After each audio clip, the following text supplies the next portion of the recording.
위원회는 한국은행 기준금리를 현재의 3.25%에서 3%로 인하하기로 결정하였습니다. 먼저 국내외 경제 여건을 설명드린 후에 기준금리 결정 배경에 대해 말씀드리겠습니다.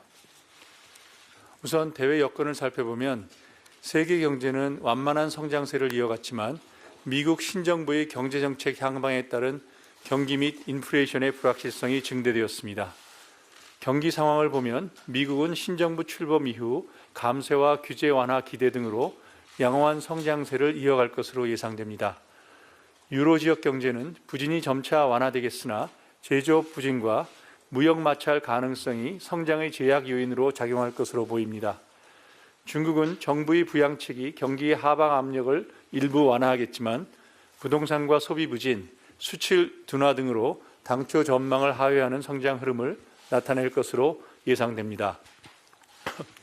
인플레이션 추이를 보면 미국에서는 대선 이후 디스인플레이션 진전이 예상보다 더딜 수 있다는 전망이 늘어나고 있는 반면에 여타 주요국에서는 성장세 약화에 따른 하방 압력이 강달러 영향을 상쇄하면서 대체로 인플레이션 둔화 흐름이 이어질 것으로 예상됩니다. 국제금융시장에서는 주요국의 정책금리 인하 기조가 이어졌지만 미 장기 국채금리는 큰 폭으로 상승하고 달러화도 상당폭 강세를 나타냈습니다. 다음으로 대내 여건을 살펴보면 국내 경제는 성장 흐름이 당초 예상보다 약화되었습니다. 내수 회복세가 완만한 가운데 수출은 IT 부분 회복세가 약화되고 주력 업종에서의 경쟁이 심화되는 등 구조적 요인에 영향받아 증가세가 둔화되었기 때문입니다. 국내 물가는 안정세를 지속하였습니다. 10월 중 소비자 물가 상승률이 석유류 가격 하락에 따라 일시적으로 크게 낮아진 1.3%를 기록하였으며 근원 물가 상승률도 1.8%로 둔화되었습니다. 단기 기대 인플레이션은 전월과 같은 수준인 2.8%를 유지하였습니다. 국내 외환시장에서는 원달러 환율이 경상수지 흑자폭 확대에도 불구하고 미 달러화 강세, 내국인의 해외 투자 지속 및 외국인 주식 순매도 등으로 상당폭 상승하였고 장기 국고채 금리는 큰 폭 상승한 미 국채 금리와 차별화된 움직임을 보이며 하락하였습니다. 주가는 주요 기업의 실적 전망이 둔화되면서 하락하였습니다. 주택시장과 가계부채는 정부의 거시 건전성 정책의 효과가 지속되면서 둔화 흐름을 이어갔습니다. 주택 매매 가격은 수도권에서는 상승폭이 축소되고 비수도권에서는 하락세가 지속되었습니다. 금융권 가계대출은 기타 대출이 계절적 요인 등으로 늘어나면서 증가 규모가 소폭 확대되었지만 주택 관련 대출을 중심으로 둔화 추세를 이어가고 있는 것으로 판단됩니다.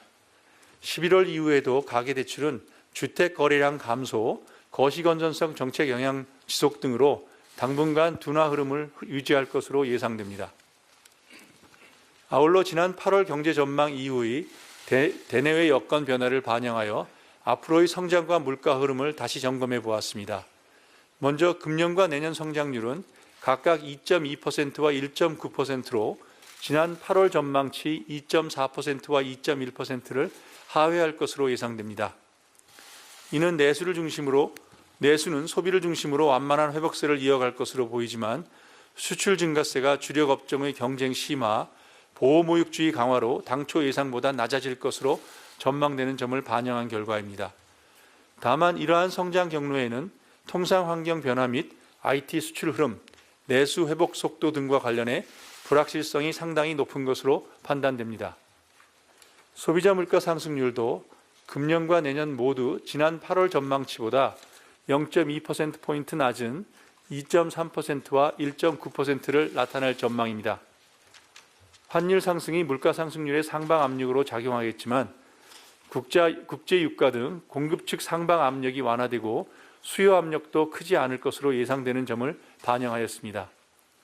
근원 물가 상승률은 금년에도 2.2%로 지난 전망에 부합하겠으나 내년에는 지난 전망치를 소폭 하회하는 1.9%로 예상됩니다.